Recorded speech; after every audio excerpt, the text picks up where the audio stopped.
A very good afternoon and welcome back to the Touchline. This time around we want to speak about the state of Kenyan rugby with focus on Kenya Cup ongoing campaign, which is almost coming to an end. And so far Kabras Rugby Football Club are leading the pack. And joining me on set is not an unfamiliar face on this particular platform, is a man who's graced this show several times, giving us much needed content as far as rugby is concerned. Mwalimu, Kombo, good to see you. Happy New Year. Happy New Year. I haven't seen you this year. This year you haven't met. How have you been? No, I've been okay. You are keeping well. Yeah, keeping well. And you're focused, and we are on developing the game of rugby in Kenya. What is the progress over in terms of youth development? Your position at Kenya Rugby Union? No, the progress is good. We've seen players move up. We have seen the pathway of the players from the lower age groups going up. Some are now playing for the nationwide, and some are playing for the Kenya Cup, and also some being identified and called for the national team assignment. So that's a very good development program. Because now we can be able to see the progress of the country in terms of the capacity of the players. It's huge. We've also seen the coaches, the coaches are training. We've seen on the media and the KRU, our website, where we've seen quite a number of coaches have attained the level 2 coaching. And that's good because now that tells us that the players who are being trained, they pay either the national team, the Kenya Cup teams, or the national championship team. They are getting the right skills from the coaches and also the match officials. So that's a good progress, and we've seen our capacity has really gone up in terms of quality of match officials and the coaches. And that has to be reflected, I think, in the under 20 provincial team selection, because we had over 80 players being called into the provincial team, and we have, I think, 66 playing locally and 15 coming from abroad. Just got to be tough and good also for the technical team when it comes to select now the final 35 who will make the squad. The squad, that's for the Simbas, the national team, for 15. And it's a big year for us because we're going to play qualifying matches for qualification for France. Yes. And what the coaches have done, they have pulled out they have called out the players, and they'll be training in the 3 different regions. We've seen Western, Nakuru, and Nairobi. And after some time now, they'll be able to put them together because now they are being involved with the assignment of the Kenya Cup. Yes. And you see now coaches really need the players. So I think for the team to be in place also, they have said no, we can't wait, but let's train as we prepare. So the foreign players, I think, they come in as the coach has planned. I think the coach has a good program for them. Then as you have the final one for the one that now will go and have the last test matches before the World Cup qualifying will take place. So you will have a very, very good team. And remember, Kenya has been done so well. I remember last year we lost Namibia and went to repechage, the last World Cup qualifying, and for the first time they went to France, and we saw how the team performed. So probably this time Paul has identified they were in South Africa for the test matches. They won against Brazil, and also for the team from Spain, that's Barcelona, a huge win. That's in Bluffenstein in the Cheetah Stadium. So the team is on the track, and we are looking forward for a good game as we play for the knockout stages for qualification. We play Uganda, then with the quarterfinals, our neighbors here, we've played them. Probably we'll even have a game with them during the Elcon Cup. Then we'll play the winner between Senegal and Algeria. Once we play against Senegal and Algeria, then we'll see in the finals. Probably Zimbabwe or Namibia, because they'll be on the other path. Yes. Are there chances of Kenya making it through? Because I know fans of rugby locally are looking forward to a situation where Kenya will qualify for World Cup set for next year in France, right? Because Kenya across disciplines, apart from rugby, they have never made it to the global stage. Apart from athletics, which is an individual stage, football-wise, we're not taking part in what is about to take place in Qatar this particular year. So, what are the possibilities?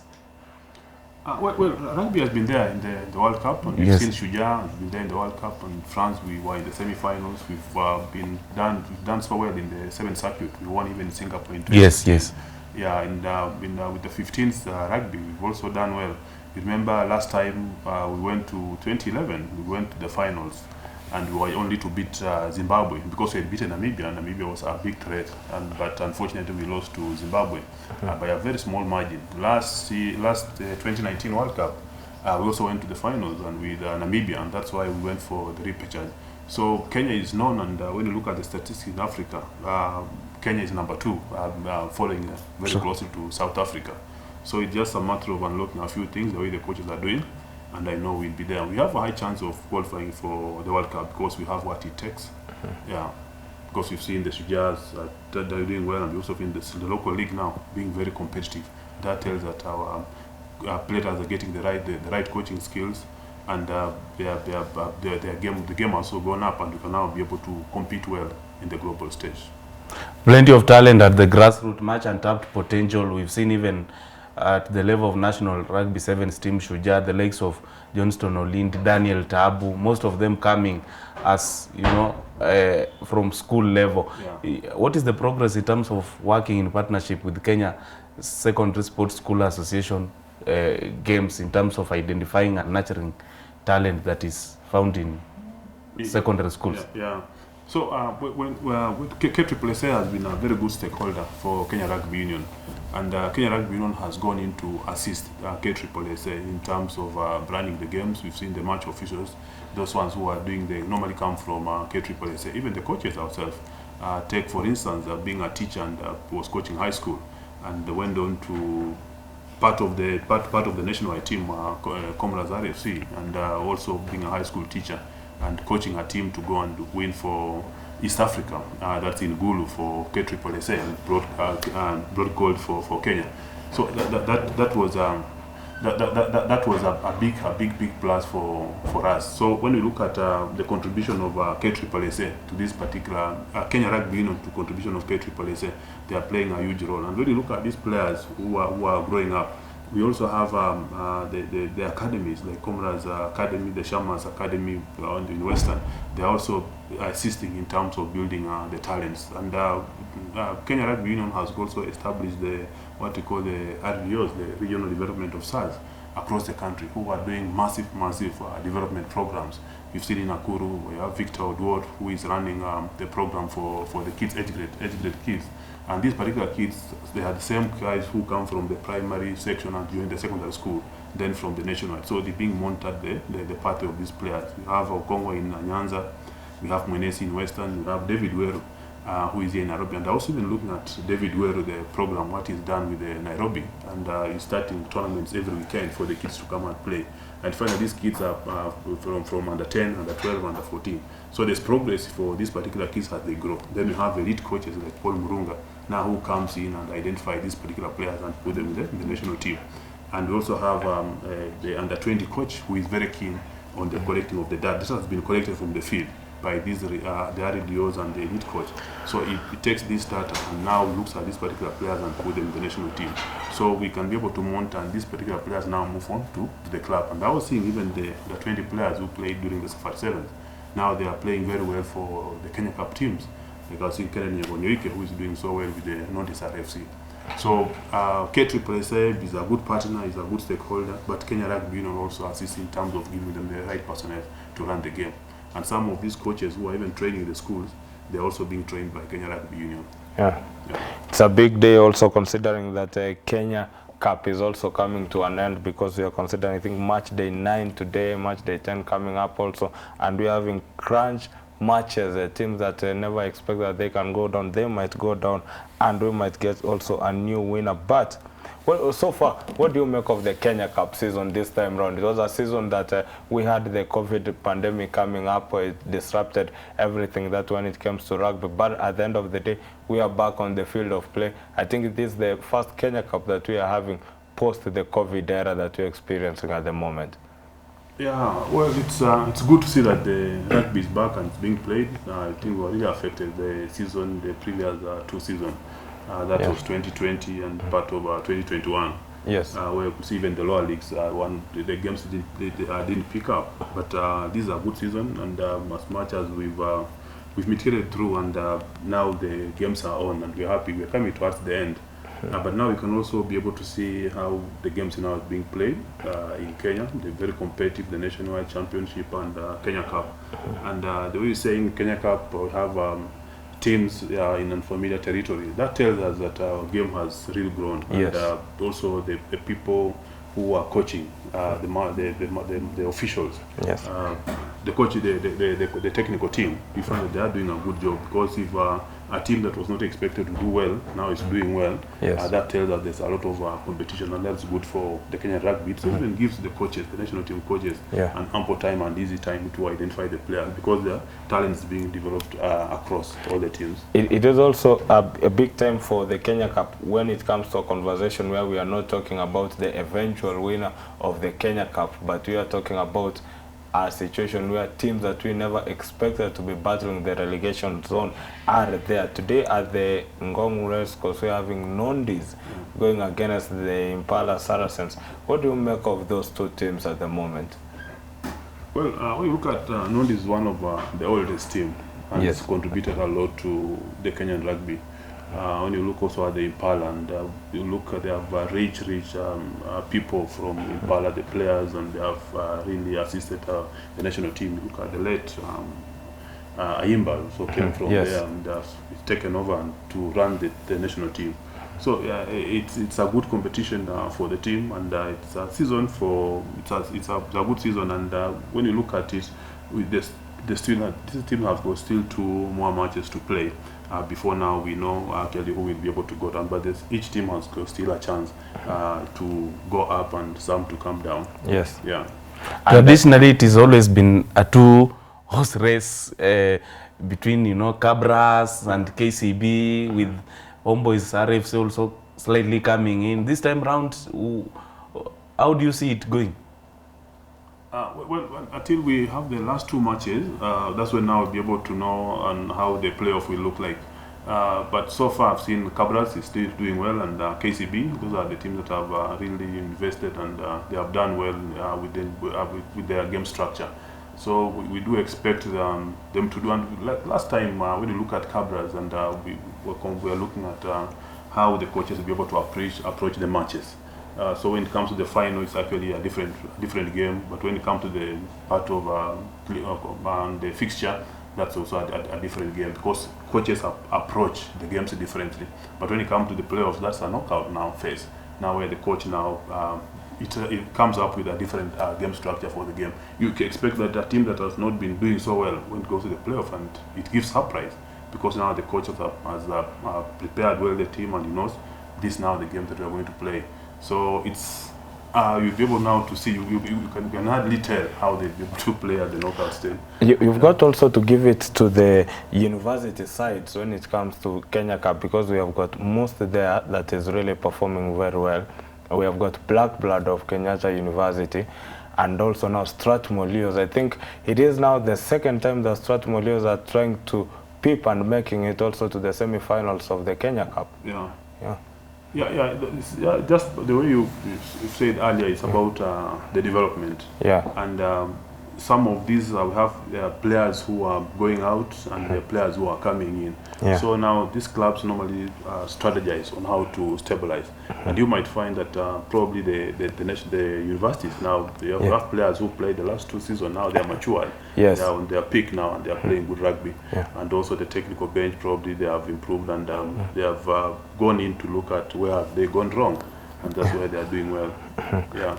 Well, we've got 2 matches that will be going on in Kakamega, Cabras RFC versus Homeboys, and then Moose versus Mwamba. Those matches will be live, and you can catch them on TV.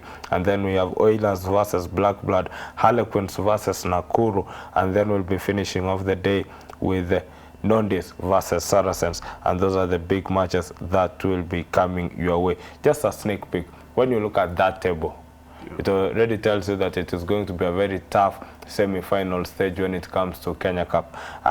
You are looking at Cabras RFC making out to the semi-finals, KCB also making out to the semi-finals, Strathmore Leos trying their best there. Which other team do you think can make it on to that semi-final stage? I think for now it's still open. You never know until Until the they- game is played. yes. Any team can make Team it. can go up and team can come down. Yes. It depends on how coach will execute for Yeah. the last 2 games. Yeah. But no, it is becoming tricky because the last match of the Kenya Cup that will be coming on match day 11 that will be coming on will be KCB versus Cabras. This is a final before the final itself, and it's the last match before we head on to the semi-final stage. When you say it's open, there's a big possibility that we might see one of them miss out in the semi-final stage. Well, I doubt. I doubt because now these where now coaches now come in and Yes. they would have a plan, a plan that a team now will be able to put in. Because now it's you know the KCP coach is very tactical. We saw how the finals played in the other season. 90 Bears. 90 Bears. Yeah. So I know it will be a good match. It will be a good match. Yeah. Yeah. Well, we'll be following those matches. We'll be telling you how they go, considering that the last day of Kenya Cup, we'll also be having a university derby there between Black Blood versus Strathmore Leos, and then Mwamba versus Harlequins, Impala Saracens versus Moose, and then Homeboys versus Nondis in those matches. And in terms of, you know, cash prizes, Kenya Cup nowadays, KRU, Kenya Rugby Union, has it devised a strategy to have prize money in place for the overall winners of Kenya Cup? Yeah, I think that one is there, and we have the sponsor. We have the sponsor for the fixture. Yes. Yeah, we have the sponsor for the fixture, and there's a designated amount for the winners. I think that one is there. Yeah, it's catered for. It is catered for. Yeah, sure. And me and Osoro used to be a rivals some time back. You know, he was rooting for Mean Machine of University of Nairobi while I was rooting for Western Bulls. Both teams have since been relegated, and they are playing in the championship. Do we see a likelihood in the future where, you know, we will see those teams back in the form gracing Kenya Cup campaign, like Kisumu RFC, the team that have dominated the scene for quite a while before, you know, their star dimming? Yeah. Every season has got its own team, and when a team gets relegated to either the championship or the nationwide, now it goes down to again to strategize on how it will be able to come up, and also now when it comes up, now it also strategize on how it will be able to maintain and have that consistency in the team. So it's not that if you go down, so long as it's not you go down and not come back, you now go down and strategize well and come back. Though at times when you go down, it's not easy to come up because there also are teams playing, and you are playing in a different league with a different structure. And the teams, there are quite a number of them. You might find you've gone to a certain league where, like the nationwide, where there are so many teams, so you have to chattle through play many games before you comes back. So it's at times it's difficult. We've seen it happens in during the 7th circuit when the nationwide team goes up. So the level of the game comes different, and it's played in a different strategy. Let's talk a little bit about other headlines. Philadelphia Orlando, the former captain for Kenya Lionesses, now getting a job overseas to be in charge of United Arab Emirates as the head coach. Quite a milestone for Kenyan rugby, right? Yeah, that's good, and that also shows that development is doing well. We can be able to develop players into coaches, and also be able to assist other developing countries. We export our personnel. So it's good for Orlando, and I know there's a time she was got a level 2 SNC, I think 2 years ago, and it was, I think, the first women to be in that particular to achieve that milestone. So her getting a job with the Emirates is a good thing for rugby. It tells us where we are in terms of development, and also in terms of supplying the personnel to go and assist other countries to develop rugby. Will that be a leeway for other Kenyan, you know, tacticians and people with technical capability of the game, you know, getting an opportunity to go overseas and serve in different capacities, even if it's not coaching? Yeah, why not? We do have even people, but I think they have not come out, and we do have people who are in different capacities, even coaching schools in the West, in America, in England, and they even coaching the national teams, but they are doing well. So in terms of Kenya Rugby Union, what have we packaged for the development of for the memory of technical officials, and that's what we are doing. So that we also, apart from just being within, we have surplus that we can also give it away to the other countries to develop. But at the same time, they also go and get some information and come back to develop our game in future. Yeah. A lot has happened also during the COVID-19, considering that other competitions were cancelled during this pandemic, and we also had only Kenya Cup going on. This year, are we going to see the likes of Enterprise Cup coming back, and also the 7 series also coming back locally? Yeah, I think 2 weeks ago, the the fixture was done live, and I think the fixture is already out. After Kenya Cup, we'll have Enterprise Cup. Yeah. Then the 7th circuit is also on. Then we'll have Safari 7 coming up towards the end of the year in November. Yeah. In terms of the national rugby team, Shuja taking part in, IRB series. Right now, as we speak, we are on the 4th one that took place in Sevilla for the first time. Yeah. We're heading to Singapore in the next few weeks or so. Yeah. What is the likelihood of Kenya replicating what they did in 2016 under the late Benjamin Aimba? Are there chances that one day we can lift it? Yeah, sure. Because we do have players, and we've seen now how players, how the league competitive the league is, and that tells about the talents Kenyan has, and it has what it takes to lift those IRB. Sorry, the HSBC, yes. The circuit. So it's possible that we've seen how he performed on one leg, and I know what the coach has been doing. At least he goes back to assess how he's performed, and now he moves on to the next leg. Yes. And we expect the team to do well in Singapore, and that's been a good hunting ground for us. Yeah. We played well in Singapore, even in Hong Kong. Yeah. I remember the other time we went to the final with Fiji, and we lost. After coming also from the final with playing the final in Vancouver against Fiji again. Yeah.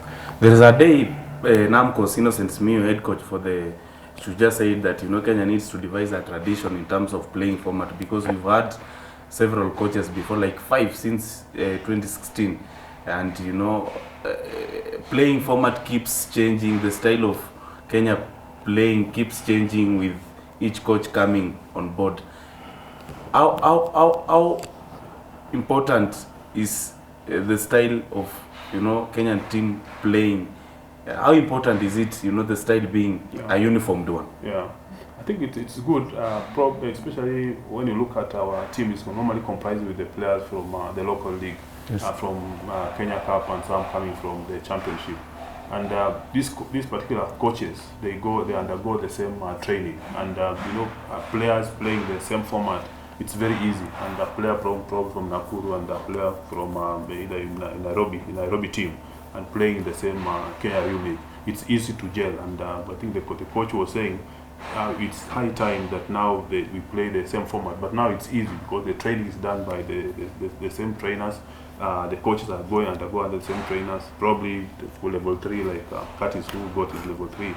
And now who goes to South Africa under the program for the Rugby African World Cup and the World Rugby. But these players, once they play in the local league, all the players, it's very easy to bring them together and go and get the results. Well, a lot is also happening abroad, considering it's also the weekend that we see the 6 nations also making a comeback. Before we talk about the big match between France and Ireland that will be coming your way, big conversation in the 6 nations that it is high time Italy made way for South Africa. I think it's a tricky one. It's a tricky one, but traditionally from 1883, there's been 6 nations, and they have been playing a good rugby, and dominated earlier by England. Yes. England and Scotland, but then later on Wales came and also bringing some good competition. 1905, between 1905 and 1906. So 1905, 1909. Yeah. And it's grown. I think we've seen when the COVID came in, the New Zealand now decided to pull out, and I think they're the one who initiated for the teams to pull out from Super Rugby. And once South Africa were left out, now South Africa started looking at the North, and you've seen their team play in the Northern Hemisphere, but their franchise. But a few matches were interrupted by the COVID, but probably we've seen, I think they are planning for the next season proper. And now the talk of England now going also to play in the Northern, South Africa, the Springboks playing in the Northern Hemisphere. And I think the talks is there probably from the fan, where I've not gone into to analyze, but I've heard that they should replace Italy. But still, I've seen Pro 14 where they increase the teams to 16 to 18. I think they can also do that and increase the team to probably 7 and include the Springboks. But that would be also undoing for the Southern Hemisphere and rugby, because Springboks has played in the Southern Hemisphere against England, against New Zealand and Australia and Argentina. And we've seen they have played good rugby, and the Southern Hemisphere has been winning the World Cup all through because of the stiff competition within the Southern Hemisphere team. But now, once the Springboks leave the Southern Hemisphere, it might interfere with the graph of the Southern Hemisphere, because now it takes competition to the Northern Hemisphere. And probably New Zealand will be left only to develop the Australian rugby. So Australia is coming up and even give a good competition to the incoming World Cup in 2023 in France. So if Springboks goes, then I think it will leave a huge gap also to the Southern Hemisphere teams. But it's also take competition to the Northern Hemisphere. Because we've seen Springboks have won the World Cup, and we've seen the players who've contributed too much to the Springboks have come from they are playing in the Northern Hemisphere. And they have been included in the national team. Well, and then the big match that will be coming away today, we've got France versus Ireland. What do you make of the match today? Well, France gave a scare to Ireland gave a scare to France, but France came back strongly and won the game. So I think it was a good game to watch yesterday. Yes. Yeah, sure. And then we've got Wales and Scotland also. Yeah, big one. Scotland, Wales. Yeah, Wales also gave a scare to Wales, but Wales eventually won the game. Though it was tight. It was very close. But England outwatched Italy. But when you look at that order, we've got Ireland, England, France, Scotland, Wales, and Italy. Will it remain the way it looks like, or we might see an England coming back on top? Well, when you look at the form and the way you watch the game play, you see France has an upper hand towards the start of the first 3 rounds. But things might change as we move on, because now once England start playing the competitive teams, now we'll be able now to know where it stands. But so far, France looks good. Even Scotland also looks good, and Wales. Wow, it's been a quality conversation as far as matters state of Kenyan rugby, with focus on the culmination of Kenya Cup campaign with 2 matches remaining, and so far it's a only contested battle and 2-horse race between KCB and Kabras, which has been a tradition, and we're looking forward how that will pan out. Thank you, Mwalimu, for coming through and sharing the healthy insights as far as matters rugby is concerned. Looking forward to see you again, and hopefully Kenyan rugby will continue getting to another level in terms of its development, right? Yeah, sure. I think that's our business, to see that we move this game from one position to another. And when we see the national team playing well, we have birthdays coming up for the under-20, and we expect we see the team started training over the weekend. Selection was done. We expect the under-20 to do well. Once the under-20 does well, we know our rugby is safe for the next 4 Under-20 or is the 5 foundation years of the national teams. the national team. Then we also have the program. We've inserted the Dampev in primary schools for the first time.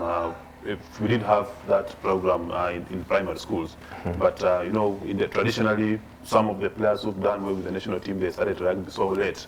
But now we've said no, we better start this rugby so early, so that once the kid moves up, he has enough skills and played so many matches. So it's easy now even to play and get quality players to feature in many programs that are coming up, and also preparing for us. You never know, probably when it comes to 2030, we'll be having so many programs that require probably 200 players, Kenyan rugby, to be participating in different tournaments across the world. So we are set and we're preparing for ourselves. So development is on the right track across from the T&E and also on the side of the capacity for the players.